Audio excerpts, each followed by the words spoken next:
Selamat berjumpa kembali dalam kisah Santo Santa.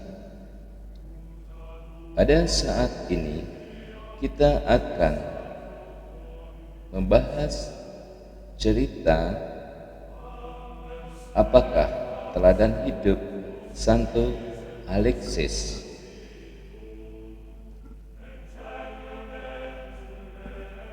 Ada sejumlah orang mempertanyakan apakah yang dapat dipelajari dari kisah hidup seorang yang bernama Alexis atau Alexius di abad kelima yang kemudian dikenal sebagai Santo Alexis. Santo Alexis diakui sebagai orang kudus pertama-tama di gereja timur sebelum abad ke-9. Namun kemudian juga ia diterima di gereja barat Roma menjelang abad ke-10. Sekilas kisah hidup Santo Alexis. Sebelum membahas lebih lanjut tentang Santo Alexis, mari kita baca sekilas kisah hidupnya. Sumber Alban Butler, Lives of the Saints, Volume 3, Texas, USA, Christian Classics, Thomas More Publishing, second edition, reprinted 1996, page 123,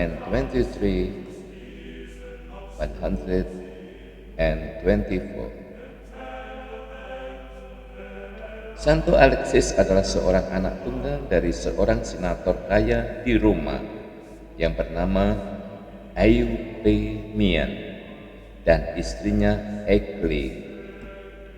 Ia lahir dan dididik di ibu kota di abad kelima. Melalui teladan kasih dari orang tuanya, ia belajar bahwa kekayaan yang dibagikan kepada kaum miskin akan tinggal pada kita selamanya, dan bahwa perbuatan amal kasih adalah harta karun yang menghantar ke surga dengan bunga penghargaan yang sangat besar. Ketika masih kecil, ia telah mempunyai perhatian kepada orang yang susah dan menganggap dirinya harus bertanggung jawab terhadap mereka yang menerima perbuatan amal kasihnya dan menganggapnya sebagai penolong.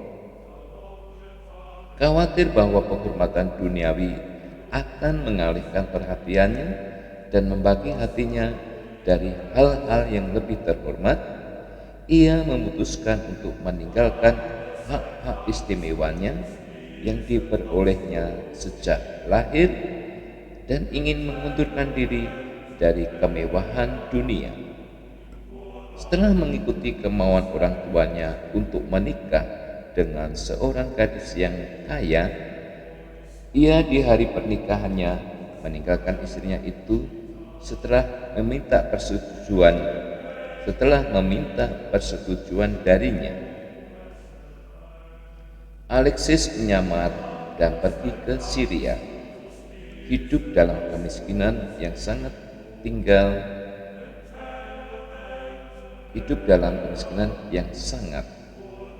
tinggal di gubuk yang berhubungan dengan gereja Santa Peran Maria, Bunda Allah di Edessa.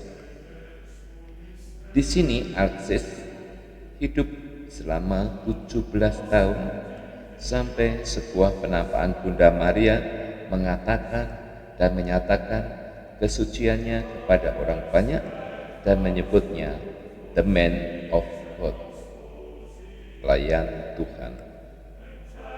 Lalu Alexis kembali ke rumahnya, namun ayahnya tidak mengenalinya lagi. Ayahnya itu menerimanya sebagai pengemis dan memberikannya pekerjaan, dan ia diberikan sebuah tempat di sudut bawah tangga sebagai tempat tinggalnya. Selama 17 tahun kemudian, ia hidup tanpa dikenal di rumah ayahnya sendiri, menanggung penghinaan dari para pelayan yang lain, dengan kesabaran dan keheningan. Setelah wafatnya, sebuah tulisan ditemukan padanya yang menyatakan namanya dan keluarganya yang sesungguhnya dan riwayat hidupnya. Jalan luar biasa yang tentangnya Allah berkenan yang kadang berhubungan dengan jiwa-jiwa tertentu saja lebih cenderung untuk dikagumi daripada diikuti. Jika orang-orang tersebut mau melakukan apa saja untuk mencari penghinaan, maka kita harus dengan sabar menghadapi penghinaan yang Tuhan izinkan terjadi dalam kehidupan kita. Hanya dengan merendahkan diri kita dalam setiap kesempatan, maka kita dapat berjalan di jalan kerendahan hati dan mengangkat dari hati kita segala jenis akar kesombongan yang tersembunyi. Racun dari kesombongan ini mempengaruhi semua keadaan. Sering ia tersembunyi dalam hati, bahkan setelah seseorang telah dapat mengendalikan dirinya dari hawa nafsu yang lain. Kesombongan akan tetap ada, bahkan pada orang-orang yang sempurna. Untuk dikalahkan, jika kita tidak waspada, maka tak ada dari perbuatan kita yang sempurna tak bercacat. Kesombongan akan selalu mengintai merasuki setiap perbuatan terbaik kita, dan semakin dalamnya luka itu, semakin jiwa menjadi kebal dan semakin tak mampu mengetahui penyakitnya dan kelemahannya itu. Teladan hidup Santo Alexis. Agaknya kita perlu membaca riwayat Santo Alexis ini dengan kacamata rohani dan bukan dengan kacamata jasmani semata yang umum menjadi tolak ukur dunia. Sebab menurut pandangan umum tentu saja lebih baik jika Santo Alexis hidup sebagai orang kaya dan terhormat, lalu dengan kekayaannya ia membantu banyak orang miskin. Tentu hal ini baik juga, namun Santo Alexis terpanggil untuk melakukan hal yang lebih tinggi melampaui pemikiran umum di dunia, yaitu dengan meninggalkan kemewahan hidupnya dan dengan demikian memberikan teladan ketidakterikatannya akan hal-hal duniawi untuk mengarahkan hati sepenuhnya kepada hal-hal surgawi. Ia memilih untuk hidup miskin, menjadi pengemis untuk berbagi dengan sesama pengemis. Ia kemudian memutuskan untuk kembali ke rumah orang tuanya dan bekerja sebagai salah satu pelayan di rumah orang tuanya sendiri tanpa dikenali. Ia tetap hidup miskin sampai wafatnya. Dengan diam menanggung penghinaan yang diterimanya dari para pelayan yang lain yang dulu pernah menjadi pelayannya. Sejujurnya, jika direnungkan, tak banyak orang yang dapat melakukan hal ini. Seseorang hanya perlu merenung sejenak untuk menemukan kemiripan kisah hidup Santo Alexis dengan kisah hidup Kristus sendiri yang juga meninggalkan segala-galanya untuk menjadi manusia, dan dalam keadaannya sebagai manusia ia memilih untuk hidup miskin sebagai hamba dan taat sampai wafat di salib. Lihat Filipi 5 ayat 10. Walaupun kisah pengosongan diri Kristus tak dapat disejajarkan dengan kisah hidup siapapun, namun kisah hidup pengosongan diri Santo Alexis tetaplah sesuatu yang istimewa. Justru karena dalam skala yang lebih kecil mengikuti teladan Kristus, dan dalam ukuran itu pun tidak mudah untuk dilakukan oleh kebanyakan orang. Lebih mudah bagi orang kaya untuk menyumbang dalam keadaan kelebihannya, sementara ia tetap hidup dalam kelimpahannya. namun diperlukan keteguhan batin dan keterpautan hati kepada Tuhan yang total dan luar biasa bagi seseorang yang kaya untuk meninggalkan kekayaannya, untuk hidup miskin dan menjalani kehidupannya dengan semangat pengosongan diri, mati raga, sambil memusatkan perhatian sepenuhnya kepada Allah dan sesama yang menderita.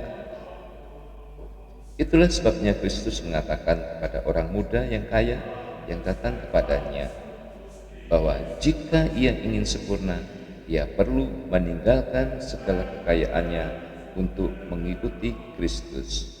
Lihat Matius 19 ayat 21. Nampaknya hal ini terlalu berat bagi orang muda itu, namun tidak bagi Santo Alexis.